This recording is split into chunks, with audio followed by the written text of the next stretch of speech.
موضوع الدرس في إثبات المعاد وأحوال السعداء والأشقياء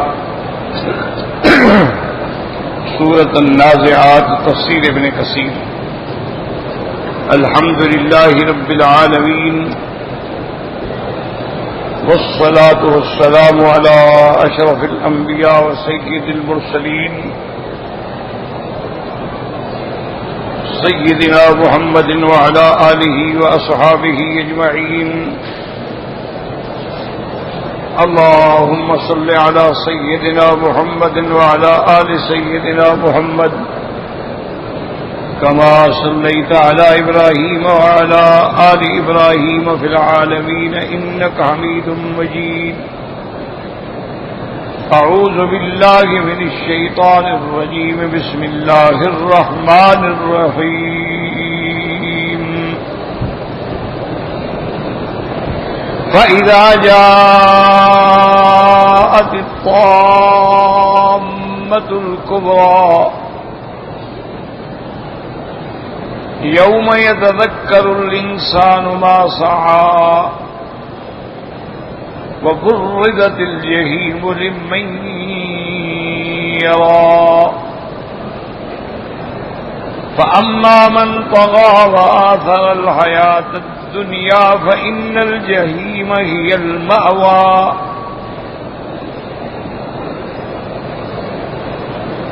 وأما من خاف مقام ربه ونهى النفس عن الهوى فإن الجنة هي المأوى. يسألونك عن الساعة أيان مرساها فيما أنت من ذكراها إلى ربك منتهاها.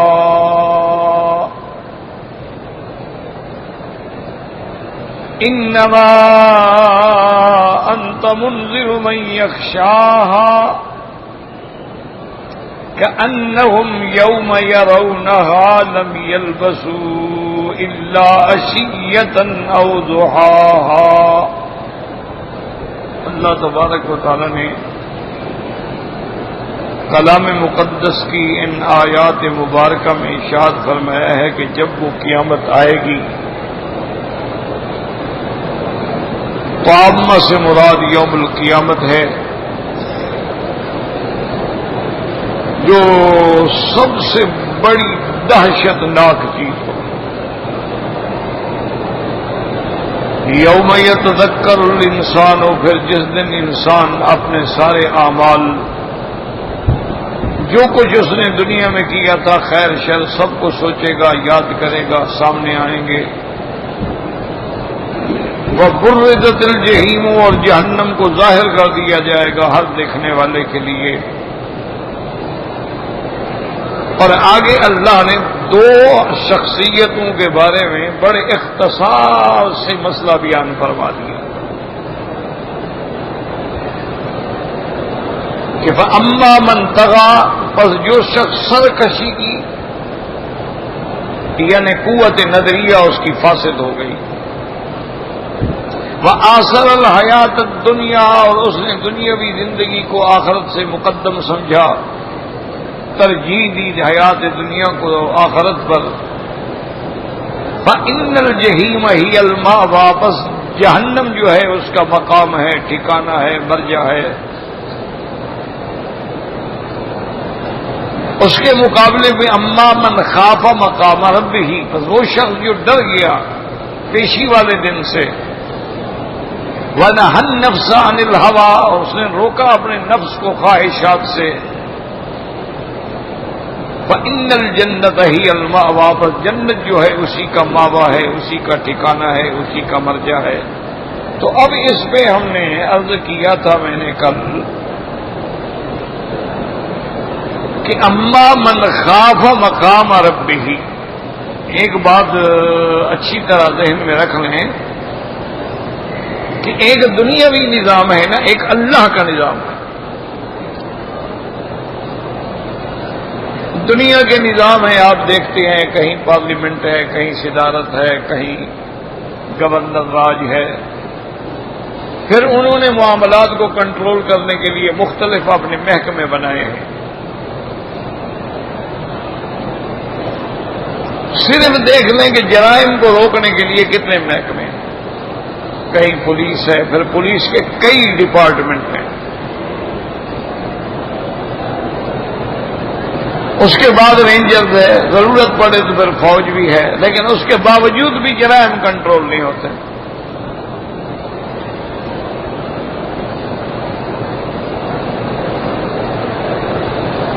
تو اللہ کا نظام جو ہے وہ الگ ہے، وہ نظام ان چیزوں کا محتاج نہیں ہے. اس نظام کا تقاضا یہ ہے کہ اللہ پر بھی ایمان ہو، نبوت پر بھی ایمان ہو، اور قیامت پر بھی ایمان ہو. اور وہ ایمان ایسا پختہ ہو کہ اللہ پر ایسا ایمان ہے کہ نماز پڑھ رہا ہے تو گویا خدا کو دیکھ رہا ہے. ایسا یقین کہ میں کأنک تراہ، گویا کہ تم خدا کو دیکھ رہے ہیں.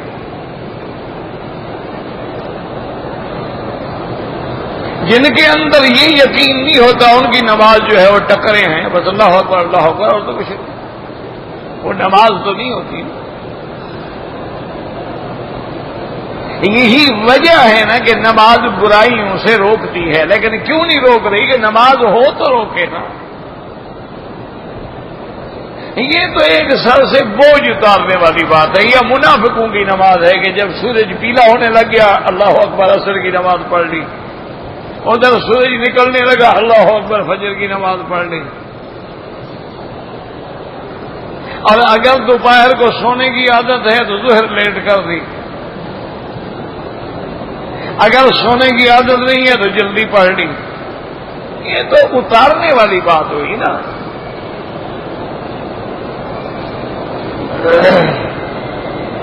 نماز کا تو معنی ہی یہ تھا نا کہ اللہ پاک فرماتے ہیں نماز قائم کرو. سارے قرآن میں دیکھ لو ایک جگہ بھی اللہ نے یہ نہیں فرمایا کہ نماز پڑھو. ہر جگہ یہی فرمایا نماز قائم کرو. اقیم الصلاۃ، یقیمون الصلاۃ، مقیمی الصلاۃ، اقم الصلاۃ، قم اللیل الا قلیلا. ہر جگہ اقامت کہ نماز قائم کرو. قائم کرنے کا کیا معنی ہوتا ہے کہ نماز کے اللہ نے جو فرائض رکھے ہیں، جو واجبات ہیں، جو سنن ہیں، ان سب پر پورا پورا عمل کرے.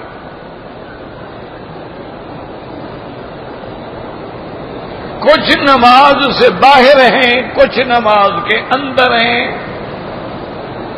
نماز سے باہر کیا ہے کہ بندہ پاک ہو. اگر حالت جنابت میں ہے اور عورت حیض و نفاس میں ہے تو نماز نہیں ہوتی.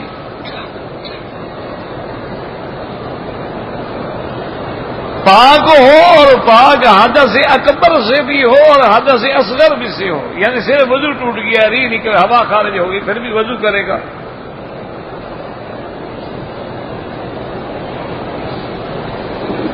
پاک ہو اور پھر لباس بھی پاک ہو.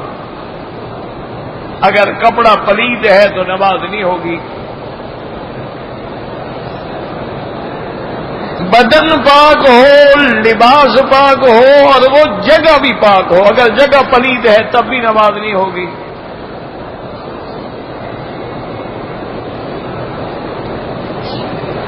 اور اس کے جو اندر ہے وہ یہ ہے کہ خالص اللہ کے لیے ہو.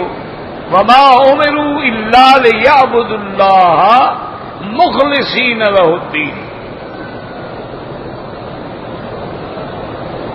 قل انی امرت ان اعبد اللہ مخلصا لہ الدین. خالص اللہ کے لیے ہو. اگر دل میں خیال آ گیا، ریا آ گیا، شہرت آ گئی کہ لوگ دیکھیں یہ بڑا نمازی ہے، تو دھیلے کا فائدہ بھی نہیں. یہ تو جی بڑا تہجد گزار ہے،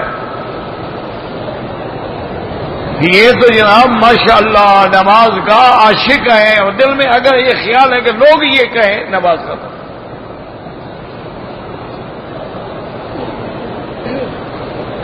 اب جگہ کے پلید ہونے کے بارے میں بھی فقہا نے فرما دیا. ایک ہے پلید، کیا مانا گندگی پڑی ہے نماز نہیں ہوگی. ایک پلید کا معنی یہ بھی ہوتا ہے کہ وہ زمین مغصوبہ ہے، کسی سے آپ نے زبردستی چھین کے مسجد بنا دی، تو وہاں بھی نماز نہیں ہوتی. اچھا، اسی طرح ہمارے ملکوں میں عام رواج ہے کہ موضعات میں زمین ہوتی ہے وہ، یعنی موضع میں زمین گورنمنٹ کی بچی پڑی ہے. ہر موضع میں، ہر تحصیل میں، ہر ضلع میں زمینیں ہوتی ہیں نا، کچھ گورنمنٹ کی ہیں، اور وہاں زبردستی قبضہ کر لیا بغیر اجازت کے اور مسجد بنا دی، نماز نہیں ہوتی.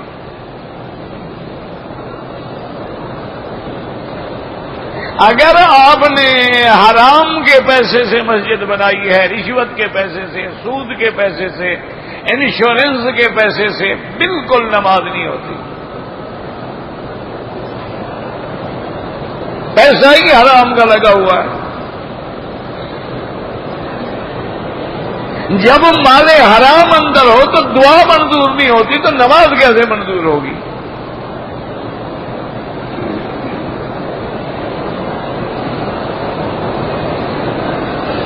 حتیٰ کہ علماء جو ہیں، اللہ کے اولیاء جو ہیں، وہ تو کہتے ہیں کہ مسجد بنانے کے لیے جو چندہ کرتے ہو، اگر چندے کرنے میں مولوی صاحب ایسی توجہ دلائے کہ جناب یہ خدا کا گھر ہے اور یہ ایسا ہوگا اور ایسا ہوگا، اور نیند ہوگے تو تم جہنم میں جاؤ گے، بھائی اتنا دے دو، اعلان کرے، اس نے 200 دیا، اس نے 1000، انہوں نے کہا اس طرح چندہ کرو، یہ بھی ڈاکہ ہے. ڈاکو بندوق رکھ کے دکھا دے، تم ویسے رلا کے لوگوں سے پیسے لے لیتے ہو، یہ بھی نہ جائے.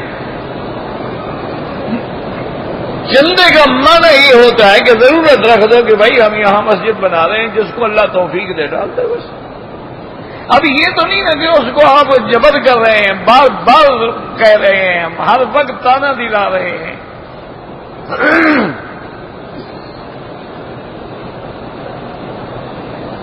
اور اسی سے آپ اندازہ فرما لیں کہ اللہ نے الحمدللہ آپ کو کعبہ شریف میں آنے کی توفیق عطا فرما دی ہے. اللہ قبول فرمائے کہ کعبہ بنا رہے تھے مشرکین مکہ، کافر بنا رہے تھے، مشرک بتوں کے پجاری، لات عزا کے ماننے والے. لیکن انہوں نے بھی ایک فیصلہ کیا تھا کہ بھئی سارے سردار بیٹھ جاؤ، کعبے میں پیسہ وہ لگانا ہے جو حلال ہو، حرام کا پیسہ نہ ہو، زنا کا پیسہ نہ ہو، ڈاکے کا پیسہ نہ ہو، خالص حلال پیسے لے آؤ. اچھا، اب جب خالص حلال پیسے سے بنانا شروع کیا، پیسہ ختم ہو گیا. اب انہوں نے کہا بھی پیسہ تو نہیں کیا، انہوں نے کہا جی کعبہ چھوٹا کر دو لیکن حرام کا پیسہ نہ ڈالو خدا کے گھر میں. اس لیے یہ حتیم باہر رہ گئی نا. یہ 7 ہاتھ جو ہیں یہ کعبے کے اندر کا حصہ ہے.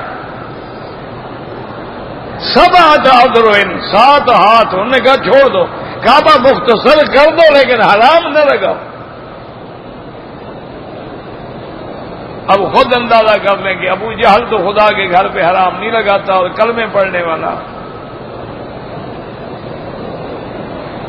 اچھا، ہمارے ہاں ایک اور بھی رواج ہے. میں نے چھوٹا تھا، میں اس وقت نے دیکھا، میرے بھی وہ دوست تھے، اللہ پتہ نہیں اب زندہ ہے یا مر گئے، اور ڈپٹی کمشنر تھے. اس نے ایک فیصلہ کیا کہ بھائی کیونکہ ڈی سی آفس کے نزدیک کوئی مسجد نہیں ہے، مسجدیں دور ہیں، تو جو نماز پڑھنے والے ہیں ان بیچاروں کو بھی تکلیف ہوتی ہے. کہیں 2 آدمی کھڑے ہیں کمرے میں، کہیں 3 آدمی کھڑے ہیں، کہیں 4 کھڑے ہیں. جو نہیں پڑھتے وہ تو منحوس ہیں ہی ہیں نا. اس نے فیصلہ کیا اور میٹنگ کی، اور میٹنگ کے بعد ایک اصول بنا لیا کہ جی جو آدمی جس کام کے لیے بھی آ رہا ہے نا، 10 روپے کی مسجد کی چندے کی پرچی کٹاؤ. اب ڈی سی آفس میں تو روز تو آپ کو پتا ہے ہزاروں آدمی آتے ہیں، ہر آدمی کا کوئی نہ کوئی کام تو ہوتا ہے۔ اچھا پھر باقاعدہ رسید ہے چندہ بنائے مسجد، اور جی پرچی تو درخواست کے ساتھ لگے گی تو صاحب دستخط کریں گے۔ میں گیا، مجھے بھی اس نے بڑا خوش ہو کے دکھایا کہ جی ہمارا اتنا فنڈ ہو گیا ہے اور ہم نے مسجد کی بنیادیں ڈال دی ہیں، اور میرا خیال یہ ہے کہ بڑی خوبصورت مسجد بنے اور سینٹرلی ایئر کنڈیشن مسجد ہو۔ میں نے کہا ڈی سی صاحب یہ کوشش نہ کرو، ایسی مسجد میں تو نماز ہی نہ جائز ہے۔ کہا جی کیوں؟ میں نے کہا یہ تو زبردستی پیسے لے رہے، کوئی چندہ ایسے ہوتا ہے کہ کام کرانا ہے تو 10 روپے کی پرچی کٹاؤ؟ یہ تو ظلم ہے، آپ تو جبر کر رہے ہیں۔ ایک آدمی ہے اس کے گھر میں روٹی نہیں، آپ کہتے ہیں 10 روپے کی پرچی کٹواؤ۔ یہ تو حرام ہے، یہ کون سا نیکی کا کام کر رہے ہو تم؟ اس نے کہا جی اب کیا کریں؟ میں نے کہا اب یہ کرو کہ جتنا چندہ ہو چکا، ریکارڈ تو ہے نا، پرچیاں ہیں نا باقاعدہ، اتنے پیسے تم ایسے خیرات کر دو، غریبوں کو دے دو، کوئی ثواب کی نیت نہ کرو، اور اس مسجد پہ نہ لگاؤ، اللہ کوئی بندہ بھیجے گا جو بنا دے گا، تم نہ کہو اس کو۔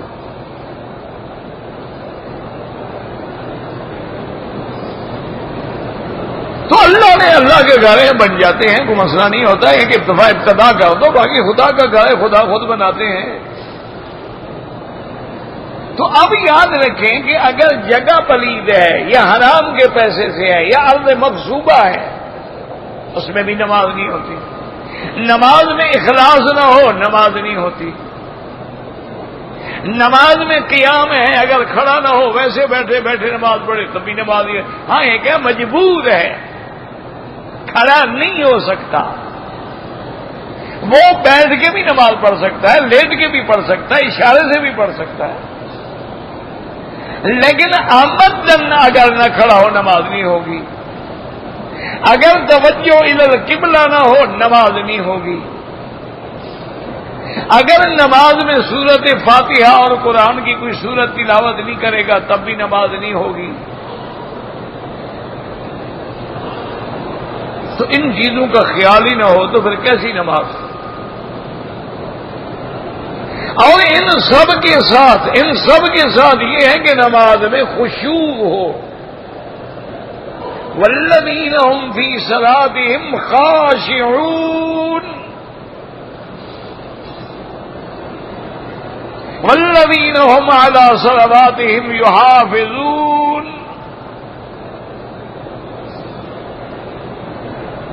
حافظوا علی الصلوات والصلاۃ الوسطی وقوموا للہ قانتین۔ تو اس لیے ہمیشہ یاد رکھیں کہ ہر چیز کے فرائض ہیں، تو اب یہ ہے نا کہ اللہ سے ڈرنا، تو اللہ کا نظام کیا ہے؟ نظام یہ ہے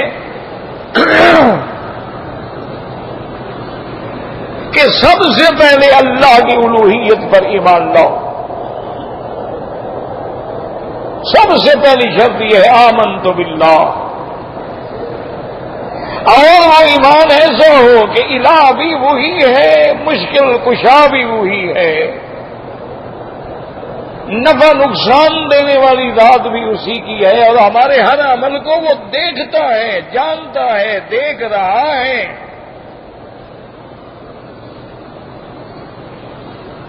میں اگر اندھیرے میں ہوں وہ دیکھ رہا ہے،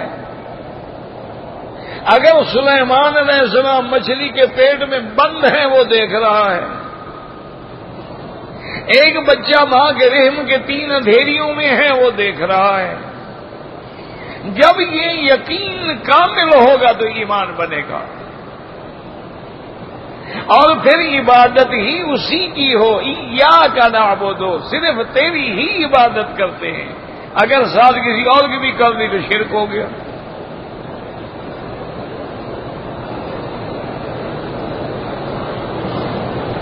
اور دوسرا ایمان ہو اللہ کے انبیاء اور رسولوں پر کہ جتنے پیغمبر جتنے رسول آئے سب برحق ہیں، اور سب سے افضل سب سے اکمل نبوت جو ہے وہ حضرت محمد مصطفیٰ۔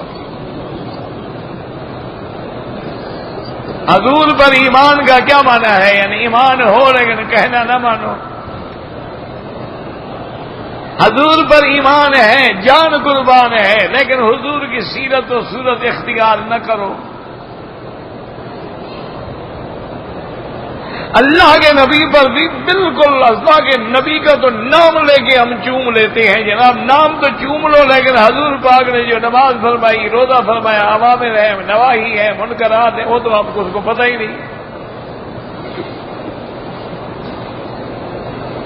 اور تیسری چیز کیا ہے؟ قیامت. یہ اللہ کا نظام سمجھ لو، ایک دفعہ دماغ میں بٹھا دو کہ جب قیامت میں یقین ہو کہ ہم نے مرنا ہے، مرنے کے بعد فوراً سوال جواب ہونا ہے، مرنے کے بعد یا تو ہماری اللہ کی رحمت ہو گئی تو قبریں باغ جنت ہیں یا جہنم کا گڑھا ہے، اور پھر ہم نے قیامت میں اٹھنا ہے، اللہ کی دربار میں پیش ہونا ہے، اور ہمارا ہر عمل جو ہے، وہ چٹھا جو ہے، وہ کشف جو ہے، وہ چارج شیٹ جو ہے، وہ ہم نے دیکھنی ہے، پڑھنی ہے، پھر اعمال کا میزان ہونا ہے. یہ سارا یقین ہو جائے، وہ گناہ کیسے کرے گا؟ اللہ فرماتے ہیں پولیس رکھنے کی ضرورت نہیں، بس قیامت میں یقین کرا دو، یقین کامل کرا دو. ایک دفعہ میں نے ایک دوست نے مجھے بتایا کہ ایک دینی اجتماع ہوا کسی یورپین ممالک میں. وہاں تقریباً یعنی 80,000 آدمی اکٹھا ہوا. یورپ میں 80,000 اکٹھا ہو جائے تو ایسے جیسے تمہارے ملک میں 8 لاکھ ہو، کیونکہ یہاں تو ہر کوئی کلمے پڑھنے والا ہے. پھر پورے محلے کے محلے مسلم، وہاں تو کوئی گھر کدھر ہے، کوئی کدھر ہے. اور 3 دن کا اجتماع تھا. 3 دن وہاں جناب سارا 80,000 بندہ رہا. تو ان کی گورنمنٹ حیران ہو گئی کہ بھئی نہ انہوں نے ہم سے کوئی چیز مانگی ہے، نہ ٹریفک کا انتظام، نہ کھانا پینا، ہر چیز ان کے پاس وقت پہ آ رہی ہے، عبادت ہو رہی ہے، نماز ہو رہی ہے، تعلیم ہو رہی ہے، تبلیغ ہو رہی ہے، دعوت دی جا رہی ہے، قرآن پڑھا جا رہا ہے، ذکر اذکار ہو رہے ہیں. اور 3 دن کے اندر کسی نے کسی کو تھپڑ ہی نہیں مارا. تو یہاں کون سی پولیس تھی؟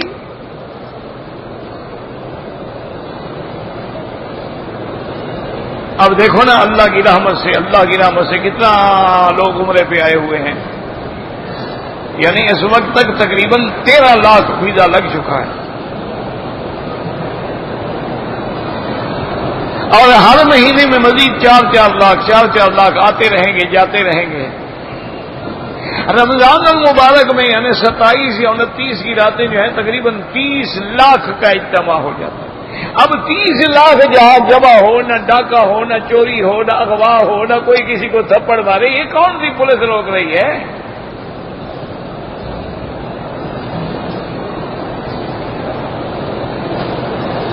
آپ ساری دنیا کی اسلامی ممالک کے مدارس پہ نظر ڈال لیں، الحمدللہ ثم الحمدللہ جو دین کے مدرسے ہیں اس میں کبھی کسی نے گولی نہیں چلائی.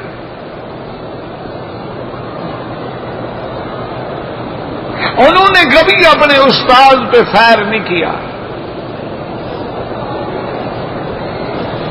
انہوں نے کسی کی جیب نہیں کاٹی، انہوں نے کسی کے گھر میں نقب نہیں لگائی، انہوں نے کسی غیر محرم عورت پہ نظر نہیں ڈالی. اگر اتفاق سے کوئی بی بی آ گئی تو آنکھیں جھکا دی. وجہ کیا ہے؟ ان میں کون سا پہرا ہے؟ بلکہ اس کی مثال بعض بزرگوں نے یہ دی ہے کہ دیکھیں ایک آدمی ہے رات کو تہجد کے لیے اٹھتا ہے، ایئر کنڈیشن چل رہا ہے، بستر بڑا خوبصورت ہے، خوشبوؤں میں بسا ہوا ہے، جوان بیوی ساتھ سوئی ہوئی ہے، چپ کر کے اٹھتا ہے، دوسرے کمرے میں جا کے آرام سے وضو کر کے اندھیرے میں کھڑے ہو کے اللہ اکبر کر کے ہاتھ باندھ کے اپنے مولا کے سامنے کھڑا ہے. اس کو کس پولیس والے نے جگایا ہے؟ اور ایک آدمی حرم کے باہر کھڑا ہے، اذان سن رہا ہے، تکبیر سن رہا ہے، امام کی قرات سن رہا ہے، نماز نہیں پڑھتا، اس کو کس پولیس والے نے روکا ہے؟ معنی یہ ہے کہ جس کا اللہ پہ، نبی پہ اور آخرت پہ ایمان تھا، وہ رات کو جاگ رہا ہے کہ میں نے اللہ کے دربار میں پیش ہونا ہے، کیا ہوگا؟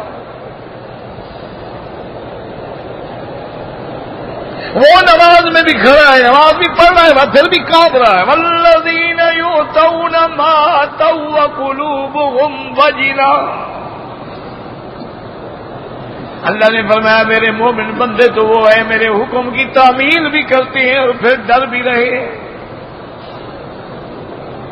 سیدنا ابراہیم اور اسماعیل نے اللہ کا کعبہ بنایا ہے، خدا کا کعبہ بنایا، بیٹے کو چھوڑا، بیوی کو چھوڑا، اتنی قربانی کے بعد بھی رو رہے ہیں ربنا تقبل منا، یا اللہ ہماری محنت قبول فرما۔ ایک وہ ہے جو نماز نہیں پڑھتا، خدا کو نہیں مانتا، دین کو نہیں مانتا، حلال حرام نہیں جانتا، لیکن یہ جانتا بھی ہے، مانتا بھی ہے، پڑھتا بھی ہے، پھر بھی رو رہا ہے کہ اللہ عالم۔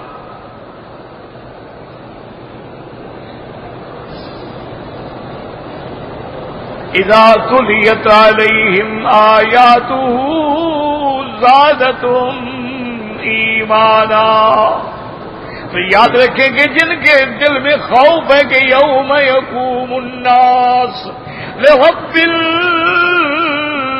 العالمین، اور اللہ فرماتے ہیں لقد جئتم فرادا کما خلقناکم اول مرہ، جب قیامت میں کھڑے ہوں گے قبروں سے تو اللہ فرمائیں گے اچھا اب اکیلے آئے ہو، کہاں گئے تیرے دوست؟ وہ کہاں گئے تیرے وڈیرے، تیرے سہارے، تیری مدد کرنے والے کدھر ہیں؟ وہ کہاں ہے تیرا مال، تیری دولت، تیری طاقت؟ اب اکیلے آئے ہو، اکیلے کھڑے ہو۔ اسی لیے بعض روایات میں آتا ہے کہ جب قبر سے اٹھیں گے تو فاتن اراتن، یعنی ان کے کپڑے بھی سر پہ نہیں ہوں گے، پاؤں میں جوتا بھی نہیں ہوگا، کچھ نہیں۔ تو جس کے دل میں وَلِمَنْ خَافَ مَقَامَ رَبِّهِ، اپنے رب کی پیشی سے جو شخص ڈر گیا، اچھا علامت کیا ہے ڈر گیا؟ وَنَهَى النَّفْسَ عَنِ الْهَوَىٰ، یاد رکھو قرآن کی خود تفسیر کرتا ہے۔ ڈر کے معنی یہ ہے کہ ڈر گیا، یہ نہیں کیا اللہ ہم بڑا ڈرتے ہیں، یا اللہ ہم بڑا ڈرتے ہیں، لیکن نماز نہیں پڑھتے ہیں، روزہ نہیں رکھتے ہیں، داڑھی منڈاتے ہیں، حرام کھاتے ہیں، رشوت لیتے ہیں، یتیموں کے مال ہضم کیے ہوئے ہیں، بڑا ڈرتے ہیں اللہ، یعنی اللہ سے بھی ڈرامہ کر رہے ہو اور اللہ کو بھی دھوکہ دینا چاہتے ہو، خادعون اللہ کو دھوکہ دینا چاہتے ہو۔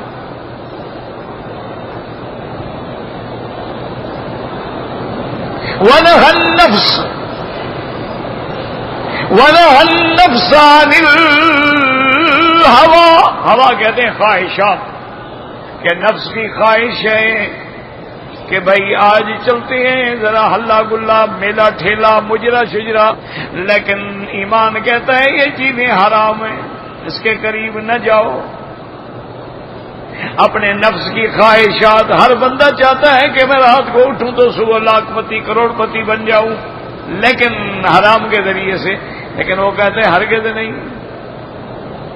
یہ وَنَهَى النَّفْسَ،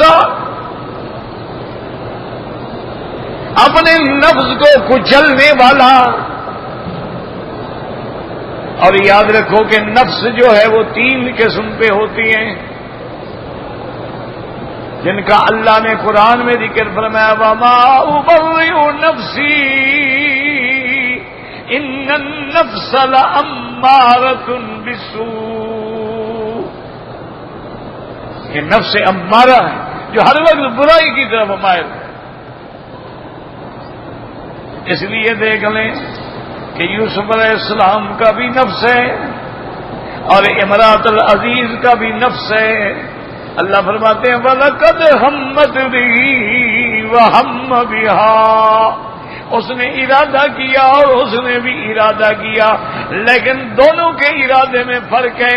اس کا نفس حرام کرنا چاہتا ہے اور حضرت یوسف کا نفس بھاگنا چاہتا ہے۔ یہ نہیں کہ دونوں کا ارادہ ایک جیسا تھا، نہیں نہیں نہیں، اللہ کا نبی ہو تو پہلے کہہ چکے ہیں معاذ اللہ، اللہ اکبر۔ یہ بڑا دکھ لگتا ہے لوگوں کو جو کہتے ہیں جی کہ بی بی نے بھی ارادہ کیا اور حضرت یوسف نے بھی ارادہ کیا اور یوسف علیہ السلام کو باپ کی شکل نظر آئی، یعقوب علیہ السلام نے انگلی سے اشارہ کیا، یعنی یوسف کو خدا کا ڈر نہیں ہے، باپ کی شکل نظر آ گئی۔ اور بیان شریف وہ تو پہلے کہہ چکے ہیں معاذ اللہ، انہ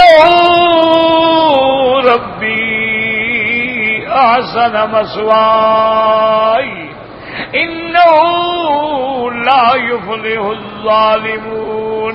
اس لیے درمیان میں واہ ہے عاطفہ جو معطوف اور معطوف علیہ کے درمیان میں تغیر کر رہی ہے۔ اس نے بھی ارادہ کیا، اس نے بھی ارادہ کیا، اس کا ارادہ دروازے بند کرنے میں ہے، اس کا ارادہ دروازے توڑ کے نکل جانے میں۔ دونوں کے ارادے میں فرق ہے نا، وہ دروازے بند کر رہی ہے اور یوسف بھاگ رہے ہیں۔ یہ نہیں کہ یوسف علیہ السلام بھی تھوڑے سے نا نبی پاک ہوتے ہیں یا انبیاء پاک ہوتے ہیں، اس لیے قرآن کہتے ہیں کذالک لنصرف عنہ السوء والفحشاء انہ من عبادنا المخلصین۔ اللہ نے فرمایا ہم نے پھیرا برائی کو اور فحشاء کو۔ کیا مانا؟ اللہ نے یہ نہیں فرمایا کہ ہم نے یوسف کو برائی سے پھیرا، فرمایا نہ برائی کو ہم نے پھیر دیا، یعنی برائی آ رہی تھی اس کو ہم نے پھیرا، یوسف تو نہیں جا رہا تھا۔ اگر یوسف ارادہ کرتا اللہ فرماتی ہم نے یوسف کو پھیر دیا۔ جیسے بی بی ام موسیٰ علیہ السلام گھبرا گئی، ڈر گئی، کیا ہوگا؟ اللہ فرماتے ہیں وَرَبَطْنَا عَلَىٰ قَلْبِهَا، ہم نے سینہ دل اس کا مضبوط کر دیا، پھر اس کو ڈرنے نہیں دیا۔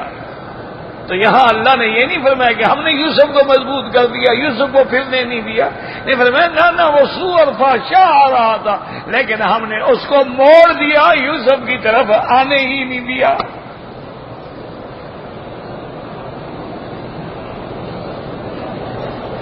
کیوں؟ انہ من عبادنا، اللہ فرماتے وہ تو میرے چنے ہوئے بندوں میں ہے، میں نے جن کو چن لیا ہے۔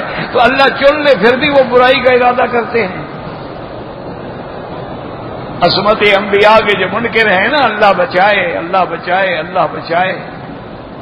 انبیاء معصوم ہوتے ہیں، اللہ تو نبی کے جوتے میں بھی اگر کوئی گندگی لگ جائے اس کو نہیں رہنے دیتے ہیں، تو گناہ کی طرف کیسے جانے دیں گے؟ حضور نماز پڑھا رہے ہیں، جوتا اتار دیا، صحابہ نے پوچھا کیوں اتار؟ فرمایا جاءنی جبریل آنفا، جبریل نے مجھے نماز میں بتلایا کہ آپ کے جوتے مبارک میں کچھ لگا ہوا ہے، جوتا اتار دو۔ اللہ تو نبی کے جوتے میں بھی گندگی برداشت نہیں کر سکتا، اس کے بستر پہ گندگی برداشت کر سکتا ہے، اس کے گھر میں بھی گندگی برداشت کر سکتا ہے۔ اور یہی شان ہے، یاد رکھیں کہ جب یوسف علیہ السلام کی رہائی کا پروانہ آیا، اس نے کہا میں نہیں جاتا، پہلے میرے قصے کی تو تحقیق کرو، ما بال النسوۃ اللاتی قطعن ایدیہن، ان کے بارے میں تو پتہ کرو جن نے ہاتھ کاٹے تھے۔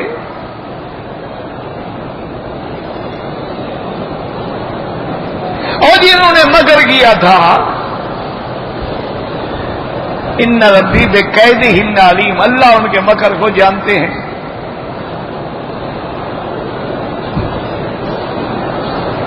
اللہ اکبر۔ کبھی تم نے غور بھی کیا؟ اللہ فرماتی ہے قرآن میں لفظ ہے قید کا۔ قید کا کیا معنی ہوتا ہے؟ مکر۔ یاد رکھو، قید معنی مکر۔ اس لیے قید الشیطان کان ضعیفا، شیطان کا مکر کمزور ہے، اللہ والوں کے سامنے نہیں چلتا۔ کیونکہ جو اللہ کے بندے ان عبادی لیس لک علیہم سلطان، اللہ نے فرمایا جو میرے بندے ہیں ان پہ تیرا دور شور نہیں چلتا ہے. تو اس لیے یاد رکھیں کہ قید اور علماء نے لکھا ہے کہ شیطان کا مکر جو ہے وہ تو کمزور ہے، لیکن عورت کا مکر بڑا ہے. ان کیدکن عظیم، وہ بہت بڑا ہے. وہ اللہ والے بھی اس میں بہ جاتے ہیں، علماء بھی ٹھوکریں کھا جاتے ہیں، بڑے بڑے بزرگ جو ہیں وہ بھی نعوذ باللہ عورت کی مصیبت میں آ جاتے ہیں. یہ بلا ہی ایسی ہے، اسی لیے تو حکم ہے نا کہ دیکھو ہی نہ. جب دیکھو گے نہیں تو فتنہ کیوں پڑے گا؟ اگر دیکھو گے اور ماشاءاللہ ٹیلی فون پہ میسیجز کی لائن لگ جائے گی تو پھر تو سمجھو کام ہو گیا. اسی لیے علماء کہتے ہیں الاول والنظر، تو پہلے نظر پڑتی ہے، ثم الخطوہ تو پھر دل میں خیال آتا ہے، ثم الخطوہ تو پھر قدم اٹھتا ہے، ثم الخطیہ تو پھر گناہ ہوتا ہے.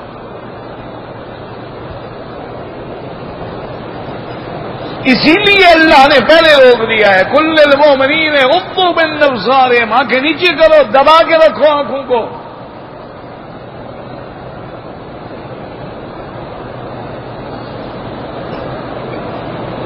تو یہ مگر کیا تھا بھائی؟ وہ تو انہوں نے تو یہی ہے نا کہ جب جمال یوسف دیکھا تو ہاتھوں پہ چھریاں چلا دی. اکثر یہی ہے نا کتابوں میں کہ جب فلما رأینہ اکبرنہ وقطعن ایدیہن قلنا حاش للہ ما ھذا بشر، یہ انسان ہی نہیں ہے، ان ھذا الا ملک کریم، یہ تو کوئی فرشتہ ہے. تو فرشتے کو تو کبھی کسی نے خوبصورتی میں مثال نہیں دی. یہ کوئی مثال دنیا میں ہے کہ فلانا ایسے خوبصورت ہے جیسے جبریل؟ اور فرشتے کو مثال دی جاتی ہے عفت سے کہ یہ پاک ہے جیسے فرشتے پاک ہیں. بات سمجھو، یہ جو تھا نا ہاتھ کاٹنا یہی مکر تھا. انہوں نے اپنے ہاتھوں پہ چھریاں، جیسی آج کل کے 14ویں صدی کے عاشق اپنے خون سے خط لکھتے ہیں نا محبوبہ کو، انہوں نے بھی وہ چھری مکر کیا تھا کہ یوسف دیکھو ہم ہاتھ کاٹ رہے ہیں، اگر ہماری طرف توجہ نہیں کرو گے تو ہم گردنوں پہ بھی چھریاں پھیر دیں گے. یہ مکر تھا. لیکن یوسف اس مکر میں بھی نہیں آیا تو نے کہا بھی یہ بندہ ہی نہیں ہے، یہ کوئی فرشتہ ہے. اس میں اللہ نے وہ خواہشات رکھی ہی نہیں. اس کے اندر اگر عورت کی خواہش ہوتی تو اتنی بڑی قربانی اور اتنے بڑے مکر کے بعد بھی یہ نہ آتا.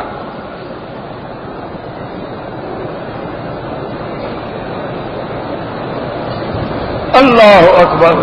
اب جب بادشاہ نے تحقیق کی تو سب نے کہہ دیا کہ یوسف پاک ہے، حتیٰ کہ عبرات العزیز نے بھی کہا الآن حصحص الحق، اب تو بات کھل گئی نا. انا راودتہ عن نفسہ، میں نے دھوکہ دیا، میں نے ورگلایا تھا، یوسف تو میری طرف نہیں آیا تھا. تو جب قیامت کا دل میں خوف بیٹھ جائے گا گناہ ہوگا ہی نہیں، کسی پولیس والے کی ضرورت ہی نہیں.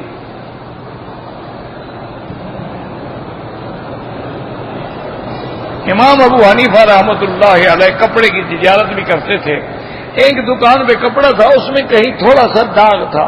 تو آپ نے ملازم سے کہا بھی یہ کپڑا جب بیچو تو اس کو دکھاؤ کہ بھئی اس کپڑے میں یہ داغ ہے، لینا ہے تو ہم اتنا قیمت کم کر دیں گے، لیکن جب تک نہ دکھاؤ کپڑا نہیں بیچنا، کیونکہ وہ بے حرام ہے جب تک بات کھول کے نہ کی جائے. یہ نہیں ہے کہ تم انجیکشن لگا کے اپنی گائے کھڑی کر دو گے، پہلی دفعہ تو 20 سیر دودھ لائے گی نا، آگے چاہے 20 تولے بھی نہ آئے. آج کل مسلمان ماشاءاللہ فنکار ہیں نا، یعنی اللہ نے جو خربوزہ بنایا اس کو بھی انجیکشن لگا دیتا ہے، اللہ نے جو تربوز بنایا اس کو بھی انجیکشن دے دیتا ہے. ماشاءاللہ مسلمان تو اتنا آگے بڑھ گیا ہے. تو ہمارے ایک استاد تھے، وہ کہتے تھے کہ اب ہم لوگ اتنا ترقی کر گئے ہیں کہ شیطان بڑے رسٹ میں ہے. وہ کہتے ہیں کہ میرے بھی استاد نکلے، ان کو میں کیا سمجھاؤں. ان کا یہ تو میرے بھی باپ نکلے ہیں. ایمان سے کہو، کلمے پڑھنے والا ہو اور دوا میں زہر، کلمے پڑھنے والا ہو اور دودھ میں زہر، کلمے پڑھنے والا ہو اور گھی میں زہر، یہ مسلمان کا کام.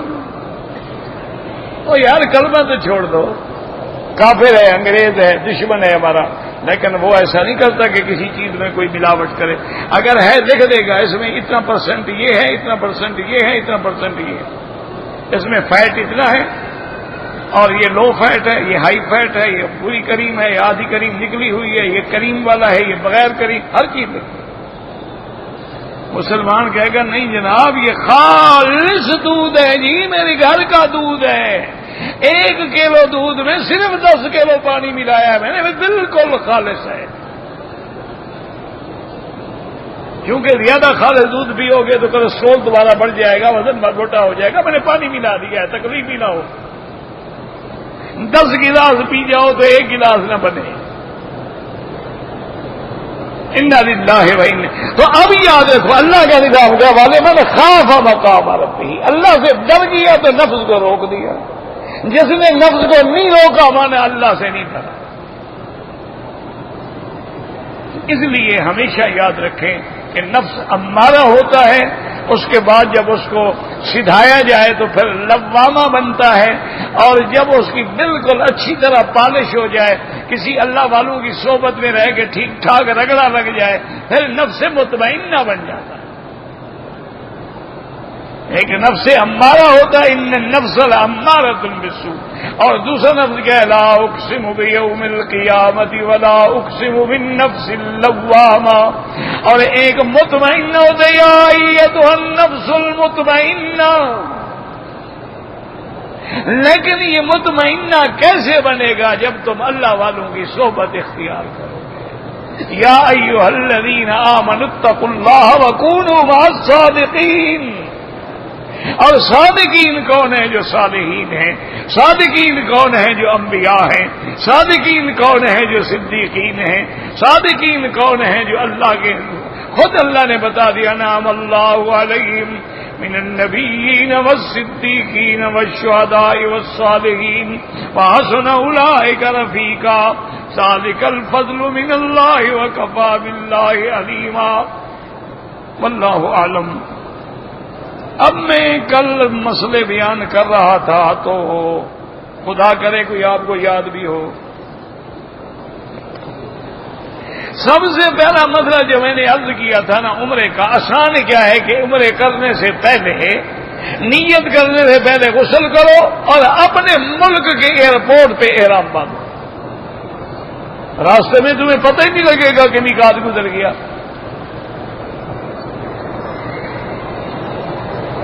2 رکعت پڑھو، لبیک پڑھتے ہوئے کعبے میں آ جاؤ، طواف کرو.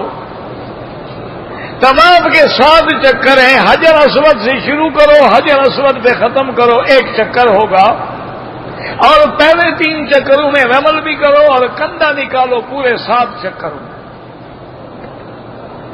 اس کے بعد مقام ابراہیم پہ 2 رکعت نماز پڑھو، پھر ملتزم پہ آگے دعا کرو، زمزم کا پانی پئیں، اس کے بعد دعا کریں، پھر آپ صفا مروہ کے لیے جائیں.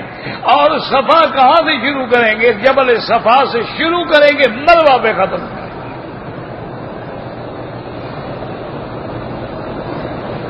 اور اسی سے اندازہ لگا لیں کہ یہ صفا مروہ کیا ہے. صفا ایک پہاڑی ہے، مروہ بھی ایک پہاڑی ہے، لیکن اللہ تبارک و تعالیٰ کو ام اسماعیل کا، زوجہ خلیل کا وہ وقت جو تھا نا کہ جب بیٹے کا پانی نہیں تھا اور حضرت اسماعیل زمین پہ ایڑیاں رگڑ رہے تھے اور ماں دوڑ دوڑ کے پانی تلاش کر رہی تھی، تو وہ پہاڑی پہ چڑھتی، کہیں سے کوئی جانور نظر آ جائے، پرندہ نظر آ جائے، کوئی قافلہ نظر آ جائے، نہیں نظر آتے تھے. مروہ پہ جاتی، پھر صفا پہ آتی. اللہ کو وہ دوڑنا ہی اتنا پسند آ گیا کہ اللہ نے قیامت تک صفا مروہ واجب کر دیا.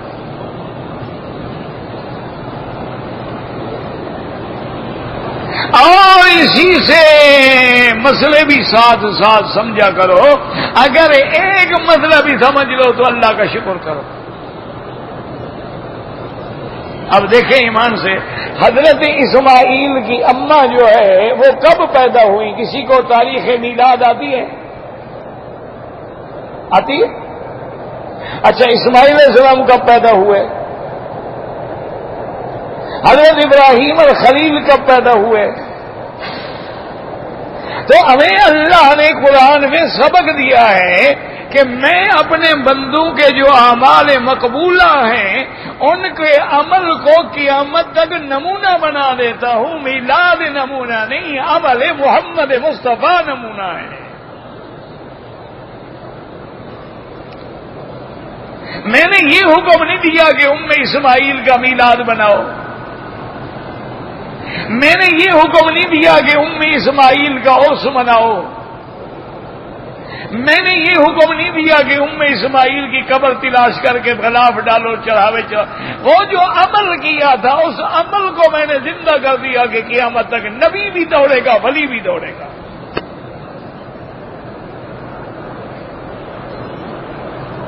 اور جب دوڑے گا تو ایمان سے کہیں وہ ثواب سیدہ اسماعیل کو ہوگا کہ نہیں ہوگا؟ کیوں ابتدا کیسے سے ہوئی ہے؟ ہاں جی، ابتدا کہاں سے ہوئی ہے؟ اسی لیے یاد رکھ لیں کہ اللہ کا ایک نظام ہے، اس عمل کو زندہ رکھو. ابراہیم علیہ السلام نے بیٹے کی قربانی دی، اللہ نے عمل زندہ رکھا یا حکم دیا کہ میلاد بناؤ؟ آپ خود ٹھنڈے دل سے سوچیں، کوئی جھگڑے میں نہ پڑے جی یہ بریلوی ہے، دیوبندی ہے، حدیث ہے، تبلیغی ہے، فلاں. نہیں، اللہ نے آپ کو عقل نہیں دیا. اچھا پھر میلاد تو وہ منائیں جن کے بعد ایک نبی ہے.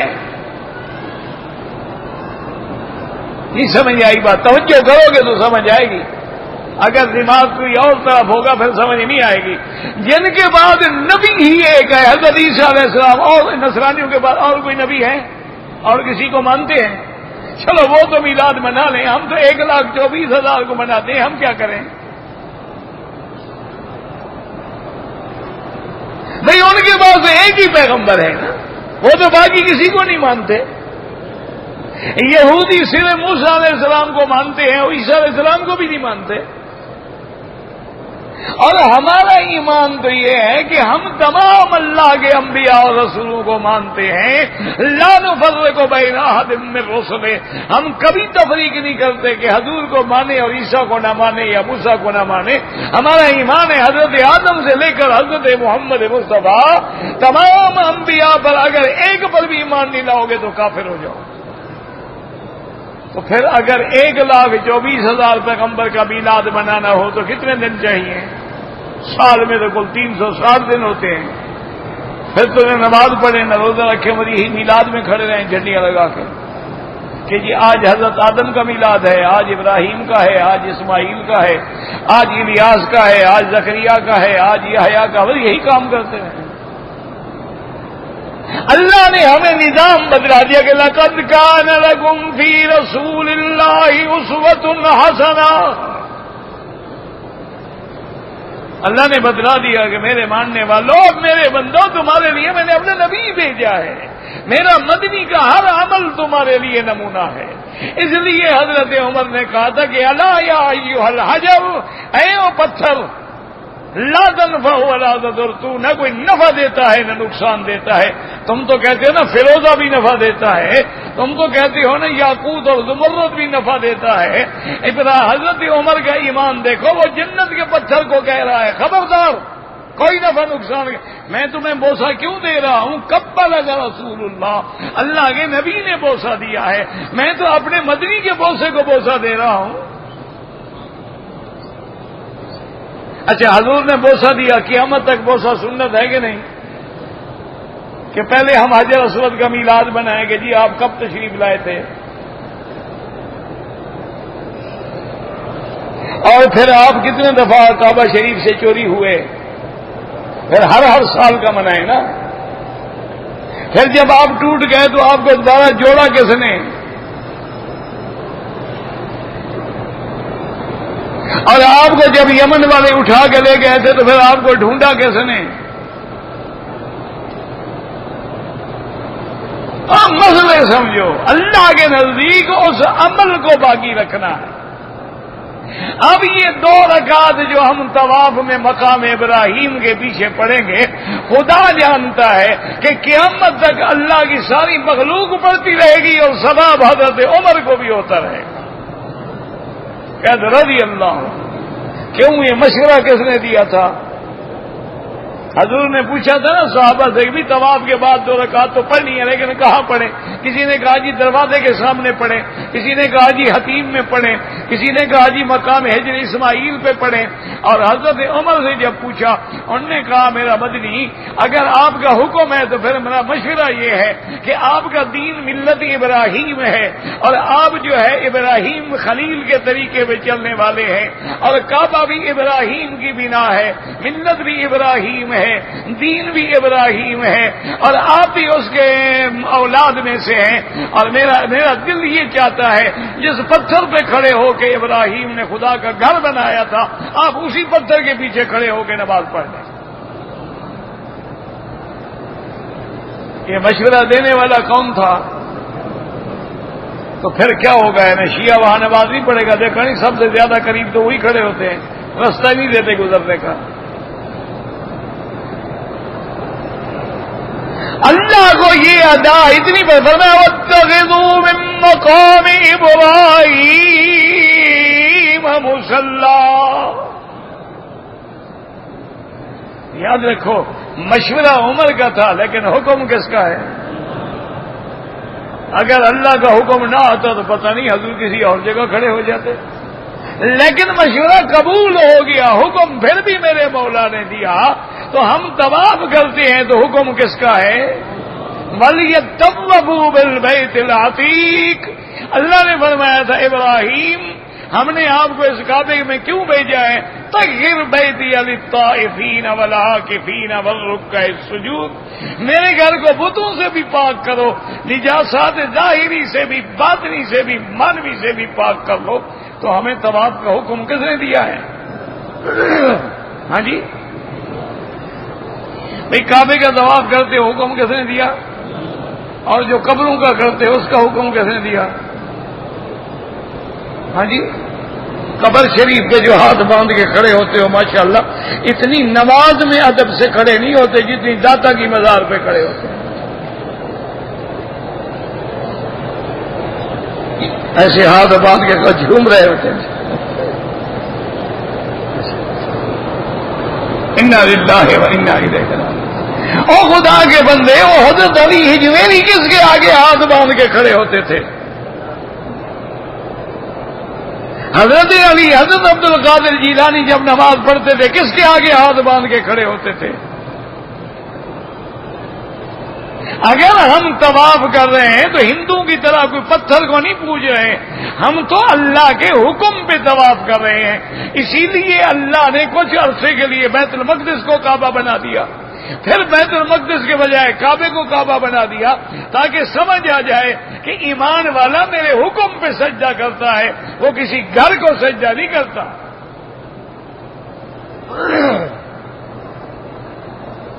لَيْسَ الْبِرَّ أَن تُوَلُّوا وُجُوهَكُمْ قِبَلَ الْمَشْرِقِ وَالْمَغْرِبِ۔ اللہ نے فرمایا ادھر منہ کرو ادھر، اصل بات یہ ہے میرے حکم کی تعمیل کرو۔ اب جناب دیکھیں طواف کا حکم ہمیں کس نے دیا؟ مقام ابراہیم پہ نماز پڑھنے کا حکم کس نے دیا؟ اور صفا مروہ میں دوڑنے کا حکم کس نے دیا؟ تو اب ہمارا عمرہ کتنا شان والا ہے کہ اس میں اچھا عمرے کرنے کا حکم کس نے دیا؟ یاد رہے گا وَأَتِمُّوا الْحَجَّ وَالْعُمْرَةَ لِلَّهِ۔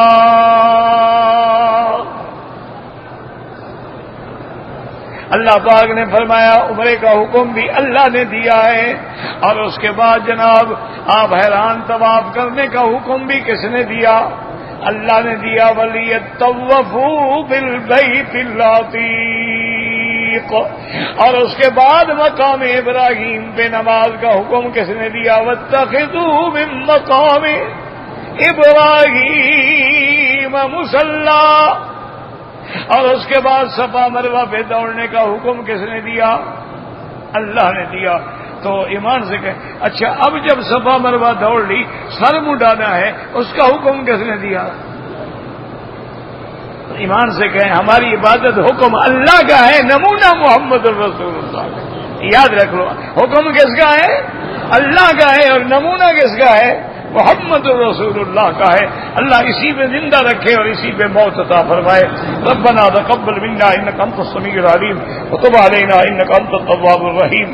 یا اللہ بیماروں کو شفا عطا فرما، یا اللہ بیماروں کو شفا عطا فرما، یا اللہ بیماروں کو شفا عطا فرما، بے حیاؤں کو حیا عطا فرما، بے دینوں کو دین عطا فرما، بے اولادوں کو اولاد عطا فرما، جن کی اولادیں ہیں ان کو صالح بنا، جن کے گھروں میں بچیاں ہیں ان کو خیر کے رشتے نصیب فرما، بے روزگاروں کو روزگار عطا فرما، قرض داروں کے قرض عطا فرما، جن کا رزق تنگ ہے ان کے رزق میں برکتیں عطا فرما۔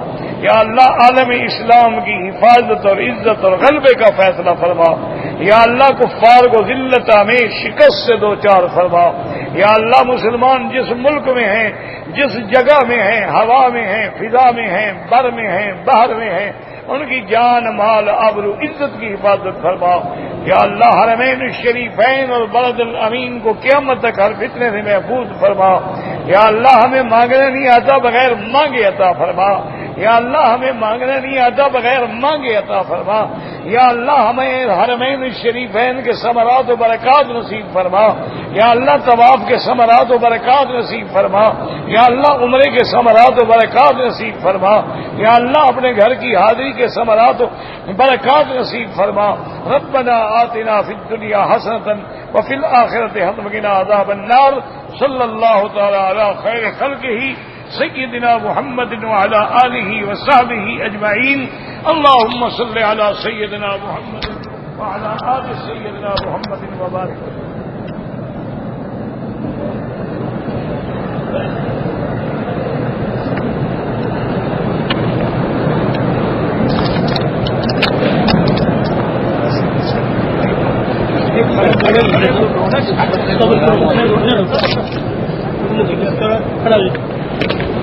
آرام